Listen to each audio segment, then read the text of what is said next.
नमस्कार स्वामी जी। नमस्ते।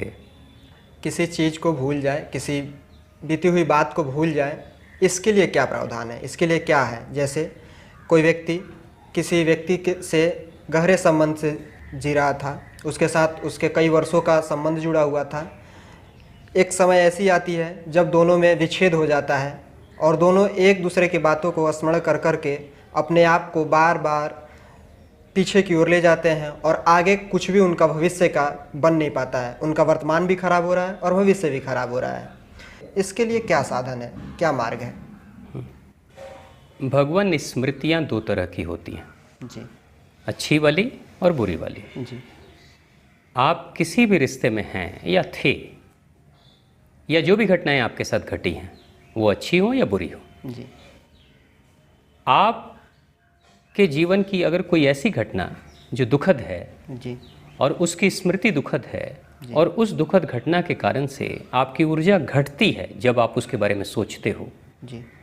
तो हमेशा ध्यान रखना कि जब कभी भी किसी भी घटना को भविष्य में अगर आप याद कर रहे हो, जी। और मान लीजिए कि 5 वर्ष के बाद आप उस घटना को याद कर रहे हो, जी।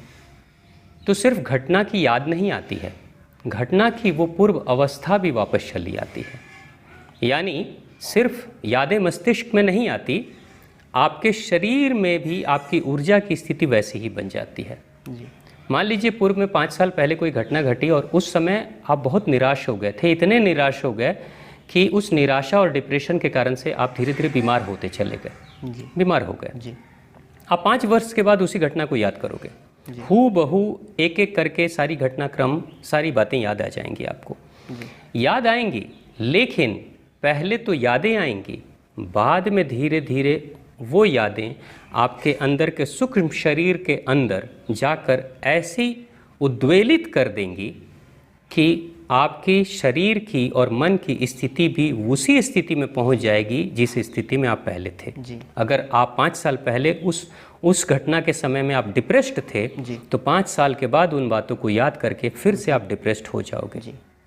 लेकिन कोई ऐसी याद जो 5 वर्ष पहले घटना घटी है और अच्छी घटना घटी है, उत्साह से भरी वाली घटना घटी है, और 5 साल के बाद आप थोड़े से उत्साहहीन हो, ऊर्जाहीन हो, लेकिन अच्छी घटना को अगर याद करोगे जो 5 वर्ष पहले घटी थी, और उस घटना को याद करके आपके तन और मन की स्थिति उस घटना के समय जैसी थी वैसी आ जाती है। जी। इसलिए आप देखते होंगे बहुत सारे लोग बहुत चिंता में, डिप्रेशन में रहते हैं, हाँ, लेकिन वो अपने बचपन की यादों को याद करते हैं। जी। जी। और बचपन की यादों को याद करके वो इतने उत्साह से भर जाते हैं कि उनकी उम्र 50 साल की है, लेकिन ऐसा लगता है कि जैसे वो याद करते करते उनको ऐसा फील होता है कि मैं 10 साल का हो गया हूँ, मैं 15 साल का हो गया हूँ, और 15 साल, 10 साल, 20 साल वाला उत्साह उनके अंदर चला आता है। ऐसा आपने भी कई बार महसूस किया होगा। ठीक है, तो ये सभी के साथ होता है। तो यहाँ आपको ये निश्चित करना है कि आपकी जो यादें हैं दुखद हैं या सुखद हैं। आपकी यादें हैं ऊर्जा को घटाने वाली है या ऊर्जा को बढ़ाने वाली है। अगर ऊर्जा घट रही है, आपके जीवन के आगे के कार्य, भविष्य की कार्य और गतिविधियों को प्रभावित वो यादें कर रही हैं, तो बेहतर हो जितनी जल्दी हो सके उन यादों से पीछा छुड़ाइए। जी। लेकिन अगर वो यादें आपके शरीर की ऊर्जा, मन की ऊर्जा को घटा रही हैं, आपको हीन भावना से भर रही है, आपको बीमार कर रही है, आपके लक्ष्य से आपको विमुख कर रही है, या भविष्य में आपको आगे नहीं बढ़ने दे रही है, तो बेहतर होगा जितनी जल्दी हो सके उससे मुक्ति पा लीजिए। जी। और अगर वो यादें ऊर्जा बढ़ा देती है तो बिल्कुल उसको याद करिए, ऊर्जा से भर जाइए और अपने जीवन के लक्ष्य को और बेहतर करने के लिए आगे की तरफ बढ़ जाइए। जैसे मैं आपको 2 माताओं की बात बता रहा हूँ, दोनों के पति गुजर गए। जी। और दोनों बहनें, जी। हाँ, दोनों सगी बहनें हैं, दोनों के पति गुजर गए। एक माँ ऐसी है जिसके पति गुजर गए तो पति की याद में इतने सदमे से भर गई कि आज वो अपने बच्चों के लिए समस्या बनी हुई है। जी। बीमार तो हो ही गई, पति को याद कर करके बीमार भी हो गई। जी। और उस बीमारी के कारण से बच्चों ने जब उसका इलाज कराया तो बहुत सारी दवाइयाँ, बहुत सारी केमिकल भी वो खा चुकी है, जिसके कारण से वो बीमार हुई, शारीरिक रूप से बीमार हुई और मन से भी बीमार हुई। आज वो खुद अपने शरीर का वज़न उठाने के लायक नहीं है, आज वो बेड पे पड़ी हुई है। जी। लेकिन उसी की दूसरी बहन, सगी बहन, उसके पति भी गुजर गए, लेकिन उसने अपने गुजरे हुए पति की याद में उसने ऐसा सोचा, उस माँ ने ऐसा सोचा कि मुझे जो जिम्मेदारियाँ मिली हैं बच्चों की, उन बच्चों की जिम्मेदारियों को मैं उस तरीके से निभाऊंगी जैसे कि मेरे पति मेरे साथ में हैं। जी। जैसे हम दोनों मिलकर निभाते थे उसी तरीके से मैं अकेले होकर माँ का भी रोल और पिता का भी रोल, दोनों रोल एक साथ में निभाऊंगी। ऐसा सोच के आज वो जो बूढ़ी माँ है वो अपने बच्चों के लिए सहयोगी बनी हुई है और अपने बच्चों के जीवन की तरक्की में वो सहयोगी बनकर भागीदारी निभा रही है। जी। तो यहाँ क्या है कि दोनों के पति गुजरे, लेकिन दोनों की मन की स्थिति एक हीन भावना से भर गई अपने पति को याद करके, और आज अपने लिए और अपने बच्चों के लिए समस्या बनी हुई है। लेकिन दूसरी माँ अपने पति की यादों को याद करके शक्तिवान बन जाती है, शक्तिशील बन जाती है और शक्ति और आत्मविश्वास से भरकर वो अपने बच्चों के लिए और स्वयं के लिए भी सहयोगी बन रही है। तो इसलिए जीवन के किसी भी क्षेत्र में आप हैं, आप स्वयं के मालिक हो। रिश्ते आते हैं, बनते हैं, चले जाते हैं। कोई भी रिश्ता, चाहे वो अच्छा हो, सुखद हो या दुखद हो, इस दुनिया का कोई रिश्ता अस्थायी नहीं रहने वाला है। जी। आपको अगर किसी रिश्ते से सुख मिल रहा है तो कल उस रिश्ते से दुख मिलेगा। जी, स्वाभाविक है। ये स्वाभाविक है, ये सभी के साथ होता है, ये सिर्फ आपके साथ नहीं हो रहा है। ये सारी दुनिया में जो भी मनुष्य पैदा हुआ है सबके साथ ऐसा हुआ है। जी। जैसे भगवान बुद्ध के बारे में एक प्रसंग आता है कि कोई स्त्री गई उनके पास रोते बिलखते हुए कि मेरे पति भी मर गए, मेरा बच्चा भी मर गया, तो आप कुछ करो ताकि मेरा बच्चा जीवित हो जाए। तो उन्होंने कहा था कि ठीक है, मैं तुम्हारे बच्चे को जीवित कर दूंगा, आप जाओ किसी गांव में किसी घर से कुछ राई लेकर आओ, सरसों लेकर आओ और पूछ लेना कि उसके घर में किसी की मृत्यु तो नहीं हुई है, उसी घर से लेकर आना तो मैं बच्चे को जीवित कर दूंगा। शाम तक पूरे दिन भर घूमती है और शाम तक लौट कर आती है तो कहती है प्रभु क्षमा कर देना, मुझे तो लगता था कि मेरा ही बच्चा मर गया और मैं सदमे में थी, लेकिन पता चला कि सबके घर में किसी न किसी की मृत्यु हुई है, कोई प्यारा उनका गुजर चुका है और सभी उस मौत के दर्द को झेल रहे हैं। जी। तो सबके दर्द को समझकर मुझे लग रहा है कि मेरा दर्द भी कम हो गया है। जी।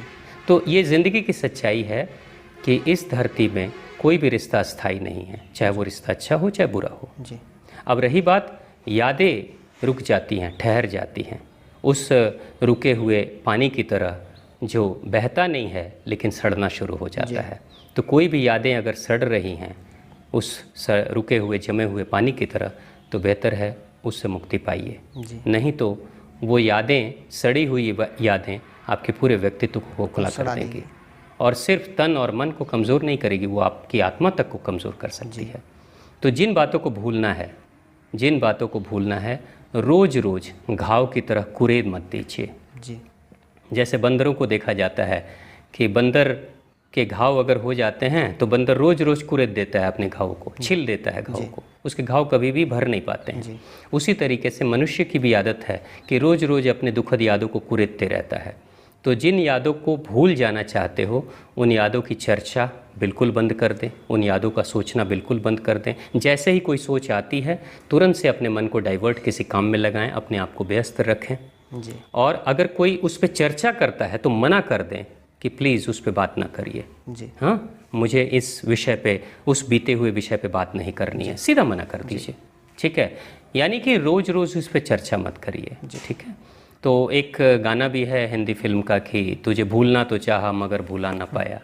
ये कैसा भूलना होता है कि रोज़ रोज़ जब हम याद कर रहे हैं तो भूल कैसे रहे हैं, है ना। तो बस प्रैक्टिकल बनिए और आगे की तरफ बढ़िए। आप आए थे अकेले, बीच में लोग मिलते हैं, बीच में रिश्ते बनते हैं, लेकिन जाएंगे आप अकेले। तो आपकी आत्मा की उन्नति करनी है, तो इसलिए उन्नति तभी हो पाएगी जब जिस स्थिति में है उस स्थिति में आप अपने मन पे काबू रखेंगे और मन को आत्मविश्वास से भरेंगे, शक्ति से भरेंगे, तभी भविष्य, उज्जवल भविष्य भी आपके सामने प्रकट होगा और आप बेहतर भविष्य को बना पाएंगे।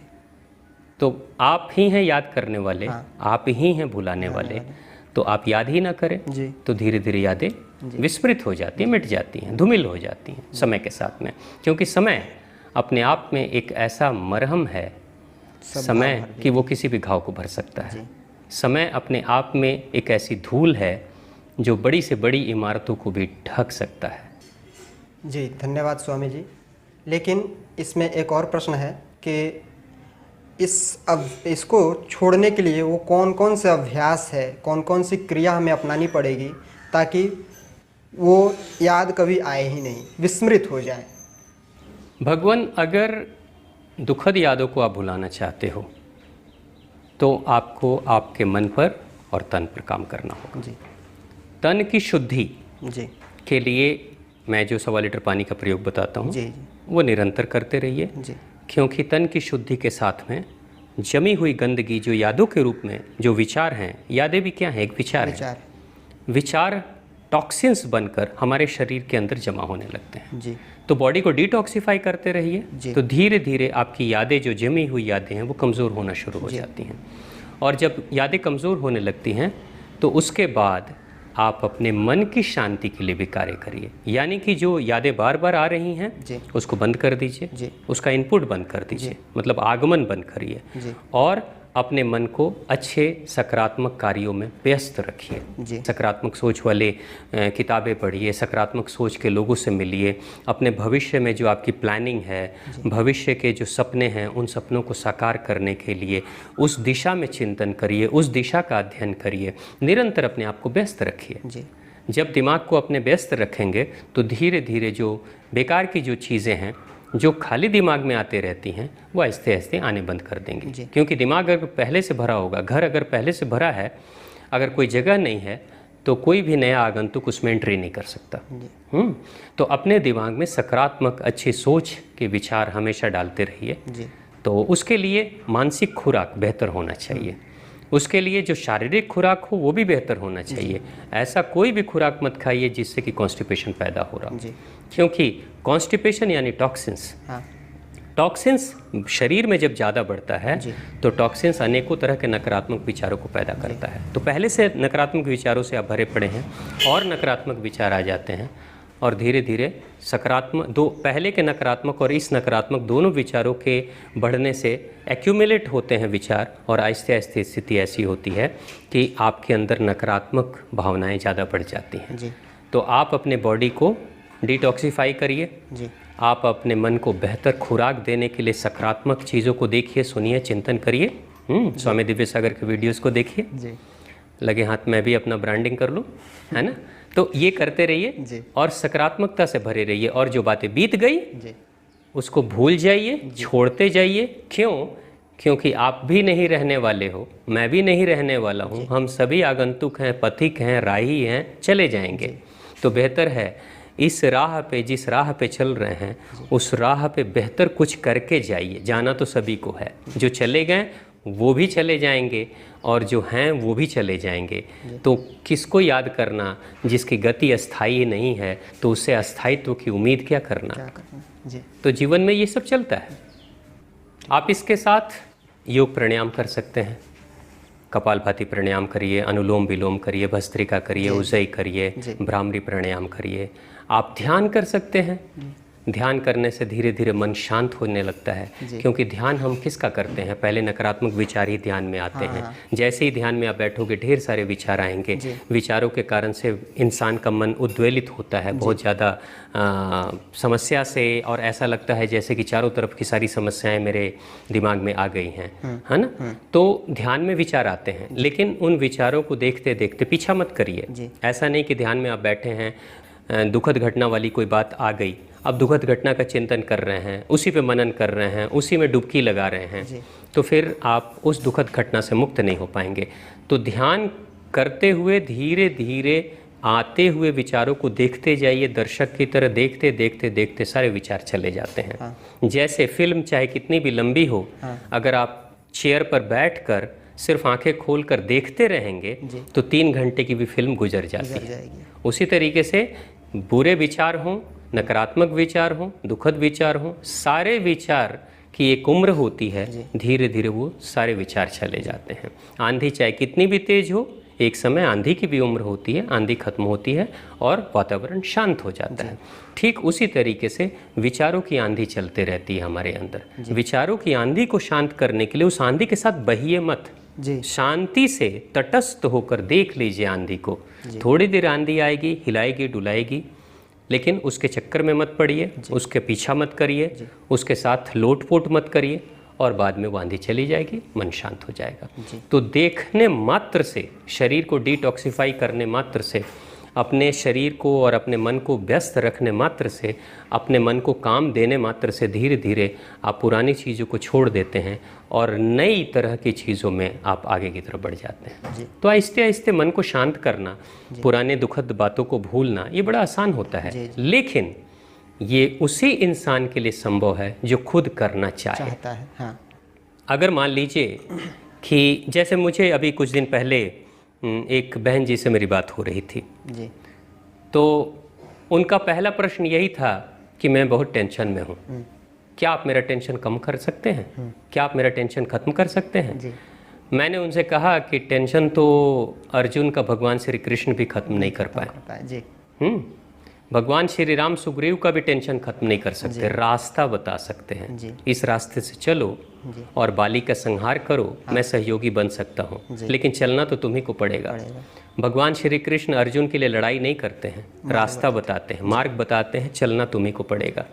तो लोगों के जहन में, लोगों के दिमाग में ये बात रहती है कि बस कोई मिल जाए और एक मंत्र मारे और उसके बाद से मेरी सारी टेंशन्स खत्म हो जाए और मैं टेंशन मुक्त हो जाऊँ। भाई पालोगे आप, पालोगे आप, जमा करके रखोगे आप, और उसे मुक्त कौन कर देगा जब तक खुद आप छोड़ना न चाहो तो। बाहर वाला तो नहीं तो कोई भी मार्गदर्शक आपको मार्ग बता सकता है, चलना तो आप ही को पड़ेगा।